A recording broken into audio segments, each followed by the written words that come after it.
stop the scroll in the first 7 seconds. We open on a single powerful question. This tiny thing in your hand, it has traveled more miles than you ever will. It has been touched by hundreds of people you will never met, and it carries a story, a dark, complicated, deeply human story that nobody ever told you. Today, we change that. Your phone's life starts not in a sleek factory.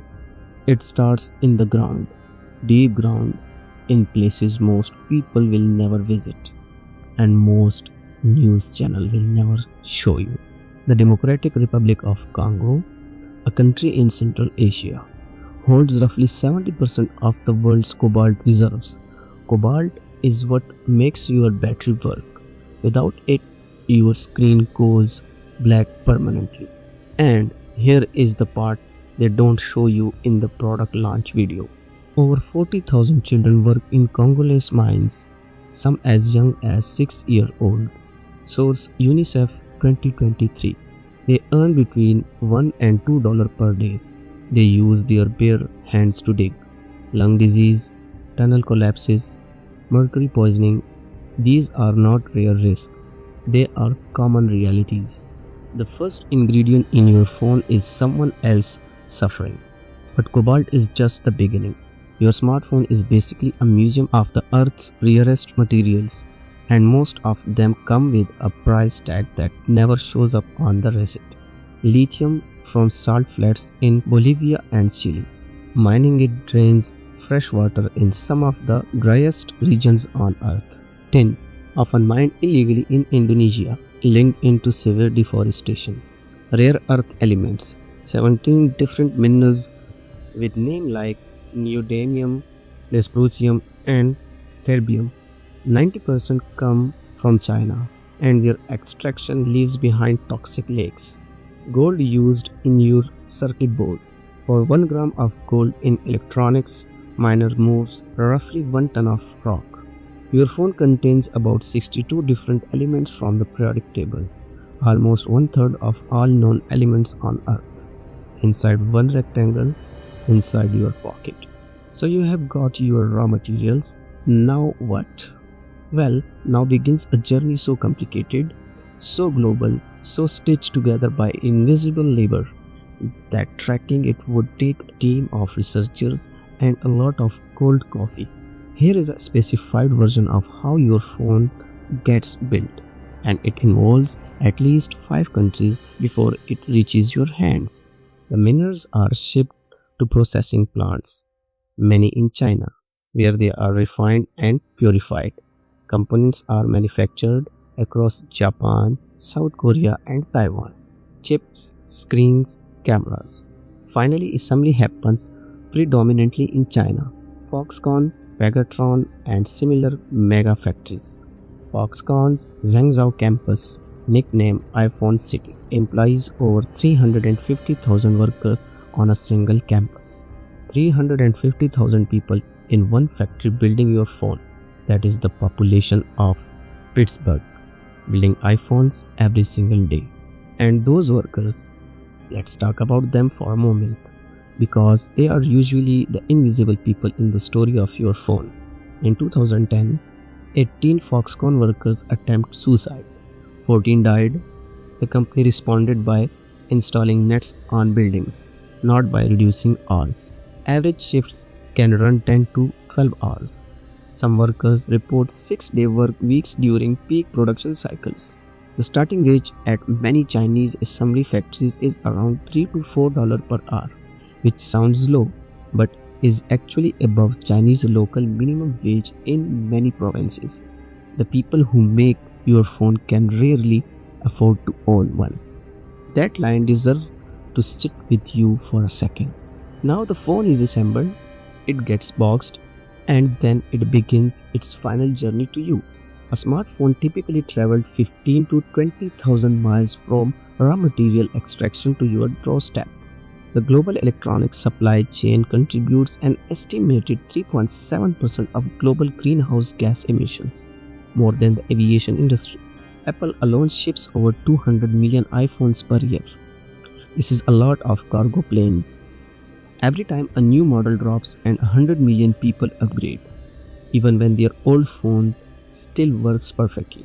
That is 100 million new phone worth journeys, 100 million new supply chains set in motion by a marketing event.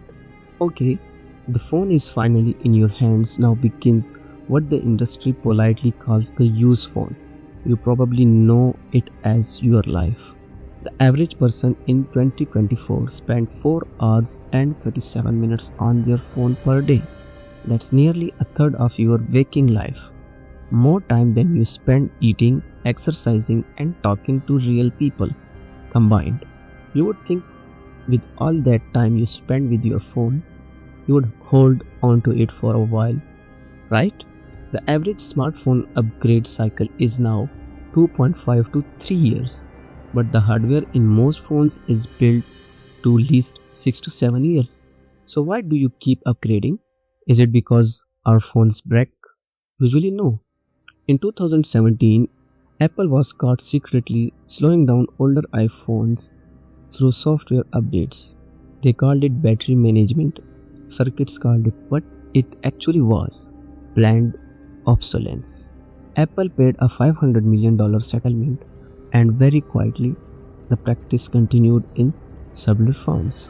Every year, operating system updates become heavier and apps demand more processing power.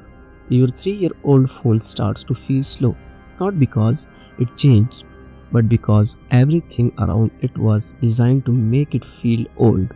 It is not a bug, it is a feature for their revenue. Before we talk about where your phone goes when you are done with it, let's talk about what it's doing to you while you have it. The average person checks their phone 96 times per day, once every 10 minutes.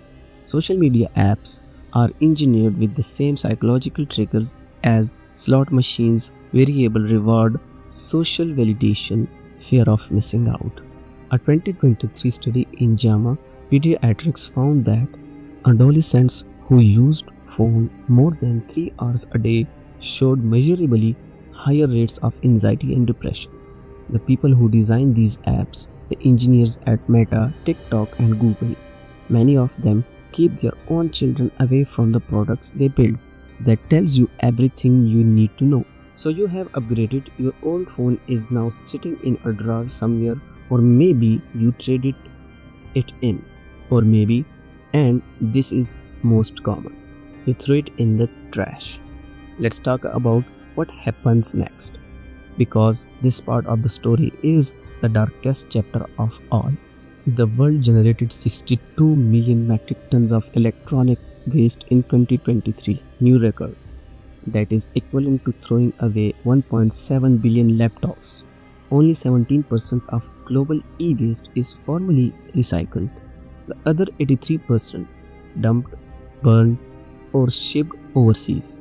Shipped overseas? What does that mean exactly? There is a place in Accra, Ghana called Agbogloshi. It is one of the largest e-waste dumps in the world.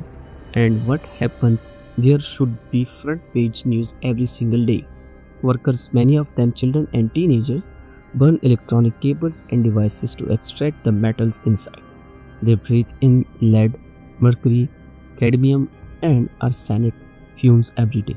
Soil tests in Agbogloshi show lead concentration 45 times higher than safe levels. The average life expectancy of workers there is significantly shortened. Many develop severe neurological damage.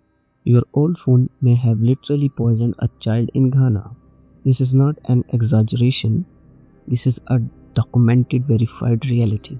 And it is happening right now, while you're watching this video on a device that will one day end up somewhere just like it. Now, some of you are saying, I recycle my electronics. I drop them off at Best Buy or the Apple Store. So I'm fine, right? Here's the hard truth about e-waste recycling programs. Many certified e-waste recyclers in the US still legally export hazardous materials to developing countries because it is cheaper than processing them domestically. A 2019 study tracked 314 printers marked certified recycled in the US. 40% were found in West Africa or Asia. The Basel Convention, an international treaty meant to stop toxic waste dumping, has been weakened by industry lobbying. The system is not broken, the system is working exactly as designed for the corporations, not for the communities bearing the cost. So, the next time you hold your phone, I want you to think about what you are actually holding. You are holding minerals dug from African soil by hands that will never hold this phone. You are holding the labor of a factory worker in Zhengzhou who earns in a month what this device cost in an hour of your salary. You are holding 20,000 miles of travel, carbon emissions, and shipping logistics. You are holding 2.5 years of your attention, your most valuable non-renewable source, and you are holding a future problem, a future toxic burden that will land in someone else's backyard, in someone else's lungs. None of this means you should throw your phone away. That won't help anyone. In fact, it might make things worse. But what you can do is this: keep your phone longer. Every extra year you use it is one fewer phone that gets made and one fewer that gets dumped. Buy refurbished when you upgrade. The refurbished phone market is growing, and it is genuinely one of the most effective individual choice you can make. Pressure companies, support legislation that holds manufacturers responsible for the full life cycle of their products, not just the sales part. Talk about this, share it, because most people have no idea and awareness. Even uncomfortable awareness is where change begins. Your phone is not just a device, it is the beginning and end of a 30,000 miles story, a story written in cobalt and carbon, in human hands and human lungs, a story that started long before you opened the box and will continue long after you upgrade.